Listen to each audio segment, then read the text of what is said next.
கண்ணியமிக்க முஃமினீன்களே, ரப்பு சுப்ஹானஹு வ தஆலா அவனுடைய அருள்முறையின் வழியாக கண்மணி முஹம்மது ரசூலுல்லாஹி ஸல்லல்லாஹு அலைஹி வஸல்லம் அவர்கள் தங்களுடைய மேலான ஹதீஸ்களின் வழியாக நாம் நம்மிடத்தில் இருக்க வேண்டிய ஒரு உயர்வான குணத்தை எந்த காரியத்திலும் எந்த நேரத்திலும் நம்மிடத்தில் இருக்க வேண்டிய ஒரு உயர்வான குணமாக சொல்லித் தருகிறார்கள்.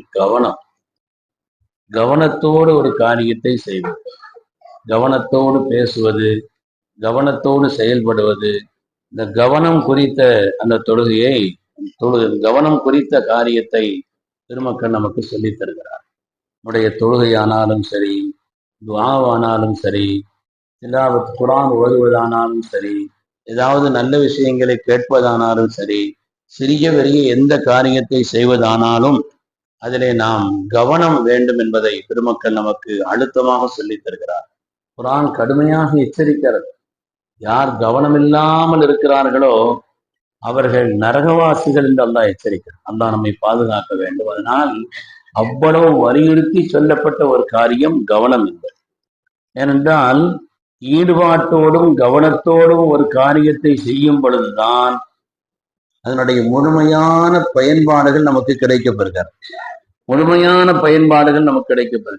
கவனம் இருந்துச்சுன்னு சொன்னா நிச்சயமாக வெற்றி. உலக காரியங்கள்லையும் ஹாரூன் ரஷீத் பாதுஷா ஒரு போட்டி அறிவிச்சாராம், குறிப்பா பெண்களுக்கு. அதாவது நான் கேட்கக்கூடிய கேள்விகளுக்கு யார் பொருத்தமான பதில் சொல்றாங்களோ மன்னர் சார்பாக அவங்களுக்கு பரிசு வழங்கப்படும் அப்படின்னு ஒரு போட்டி அறிவிச்சார். ஆனா ஒரு நிபந்தனை என்னன்னு சொன்னா, ஒரு தடவை யார் எந்த பதிலை சொன்னாங்களோ அந்த பதிலை அடுத்து வர்றான்னு சொல்லக்கூடாது. கேள்வி ஒன்னா இருக்கலாம், ஆனா பதில் வேறதான் இருக்கும். அப்படின்னு சொன்ன உடனே சரின்னு சொல்லி, மன்னர் கொடுக்கக்கூடிய பரிசல்லவா என்று ஒரு பெண்மணி முன் வந்து இருந்தாங்க. கேட்கிறார், ஒரு நாளைக்கு எத்தனை ரக்காத்து தொழுகை, பரலான தொழுகை எத்தனை ரக்காத்துன்னு கேட்டார். அந்த அம்மாவுக்கு ஆச்சரியம், இவ்வளவு ஈஸியான கேள்வியா கேட்பாரு.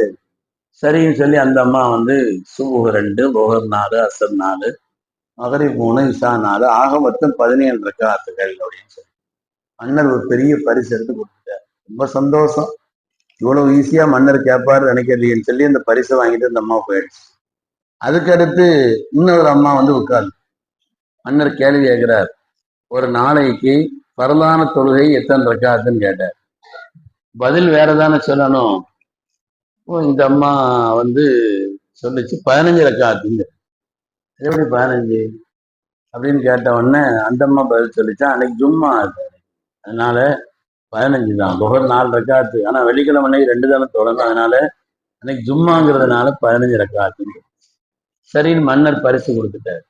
அதுக்கு பிறகு மூணாவது ஒரு அம்மா வந்து உட்காரு. மன்னர் அதே கேள்வி கேட்கிறார், ஒரு நாளைக்கு பரலான தொழுகை எத்தனை ரக்காத்துன்னு கேட்டார். உடனே அந்த அம்மா சொல்லிச்சான் 11 ரக்காத். மன்னர் உட்பட எல்லாரும் அதிர்ச்சி ஆயிட்டான். அது எப்படிமா 11 ரக்காத் இருக்க முடியும்னு கேட்கும் பொழுது அந்த அம்மா சொல்லிச்சான், இல்ல அன்னைக்கு அவர் வந்து சஃபர்ல இருக்கிறார், பயணத்தில் இருக்கிறார். பயணத்தில் இருக்கும் பொழுது குறைச்சி 2 ரக்காத்த ஆக்கித்தான தொடர் 4 ரக்காத் தொழுகைகளை. அதனால சுபுஹ் 2, புஹர் 2, அசர் 2, இஷா 2, மகரிப் 3, ஆக மொத்தம் 11 ரக்காத்து. அதனால எந்த காரியத்தையும் கவனம் எடுத்து நாம் ஈடுபாட்டோடு செய்தோம் என்று சொன்னால் உலகத்திலும் வெற்றியை தேடித்தரும். அல்லாஹுடைய தீனியான விஷயங்கள்னு சொன்னா இன்னும் மகத்தான பலன். அலி இப்னு அபீ தாலிப் ரலியல்லாஹு அவர்கள் தொழுகையில நின்னுட்டாங்கன்னா யாரு என்ன செய்தாலும் அவங்களுக்கு ஒரு கவனம் தெரியாது. அதனாலதான் அவங்களுக்கு அம்பு குத்திய பொழுது எடுக்க முடியாமல் சிரமப்பட்டார்கள். தக்பீர் கட்டி நின்னாங்க, அதை உருவிட்டாங்க. ஆனா அதுக்கு பிறகு அவங்களுக்கு அது உருவப்படலையேங்கிற ஒரு எண்ணத்துல இருந்தாங்க. சொன்னாங்க, நாங்க எடுத்துட்டோம். எப்போ எடுத்தீங்க? தொழுகையில் இருக்கும் பொழுது. எவ்வளவு ஈடுபாடு! கற்பனை பண்ண முடியுதா? நம்முடைய தொழுகையோட ஒப்பிடும் பொழுது நம்முடைய தொழுகையில் ஒரு சின்ன சத்தம் கேட்டா போதும், ஒரு சின்ன விஷயம், சின்ன கவனம் தெரிஞ்சு. அதனால கவனம்ங்கிறத பொறுத்துத்தான் கூலியும் அதற்குண்டான அந்தஸ்து. இமாம் புகாரி ரஹ்மத்துல்லாஹி அலைஹி உலகம் போற்றும் மாமேதை, முஹத்தீஸ் கலையினுடைய மிகப்பெரிய விற்பன்னர், தலைமையானவர். இமாம் புகாரி ரஹ்மத்துல்லாஹி அலைஹி அவங்க ஹதீஸ்களை நடத்திக்கிட்டு இருக்கிறாங்க. நடத்தி முடிச்ச பிறகுதான் அதுக்கு அவங்க முழுவதும் ஏதோ வரைக்குதுன்னு சொன்னாங்க. பார்த்தா ஒரு குளவி, அது கொட்டிக்கிட்டே இருந்திருக்கு. அது கிட்டத்தட்ட நிறைய இடங்கள்ல கொட்டி அது கடுமையான வேதனை தந்திருக்கு. இப்படி ஒரு வேதனை உங்களுக்கு தந்திருக்குமே, இவ்வளவு கடுமையான முறையில கொட்டி இருக்குது, நீங்க ஏன் பேசாம இருந்தீங்கன்னு கேட்கும் பொழுது இமாம் புகாரி ரஹ்மத்துல்லாஹி அலைஹி சொன்னாங்களாம், நான் கண்மணி ரசூலுல்லாஹி ஸல்லல்லாஹு அலைஹி வஸல்லம் ஹதீஸை சொல்லிக்கிட்டு இருக்கிறேன். அதனால என்னுடைய கவனங்கள் வேற பக்கம் திரும்பிச்சுன்னா அதனுடைய கண்ணியம் குறைஞ்சிடக்கூடாதுங்கிறதுக்காக வேண்டி எந்த பக்கம் திரும்பாமல் வேற கவனம் இல்லாமல் நான் அதையே சொல்லி கொண்டிருந்தேன். அவங்களுக்கு மார்க்க ரீதியான காரியங்களை செய்வதில் அந்த பெருமக்களுக்கு இருந்த ஈடுபாடும் கவனமும், கவனத்தை பொறுத்துத்தான் அதுக்குண்டான. நம்ம ஒரு துவா ஒதுக்கிட்டு இருக்கிறோம், அதீத்துல வருது, இன்னல்லாஹ் லா யக்பலு துஆன் கல்பின் லாஹின், பொறுபோக்கான கல்வில இருந்து வரக்கூடிய துவாக்களை அல்லாஹ் கபூல் செய்வதில்லை. நம்ம துவா ஒதுக்கிட்டு இருக்கிறோம், இங்க பாத்துக்கிறோம், அங்க பாக்குறோம், மேல பாக்குறோம், பாக்குறோம், யாரா போனா பாக்குறோம், வந்தா பாக்குறோம். நம்முடைய தொழுகை, நம்முடைய துவாக்கள், நம்முடைய திலாவத், குரான் ஓதுவதுங்கிறது இருக்குது இல்லையா, அதனுடைய நிலைப்பாடுங்கிறது எப்படி இருக்குது? குரான் ஓதுவதற்குண்டான, குரான் ஓதன் திறந்தோடம், குரான் மகத்தான பாக்கியம் உள்ளது. அலைக பி திலாவத்தில் குரான் ஃபஇன்னஹு நூருல் லக ஃபில் அர்தி வ துஹ்ருல் லக ஃபிஸ் ஸமா.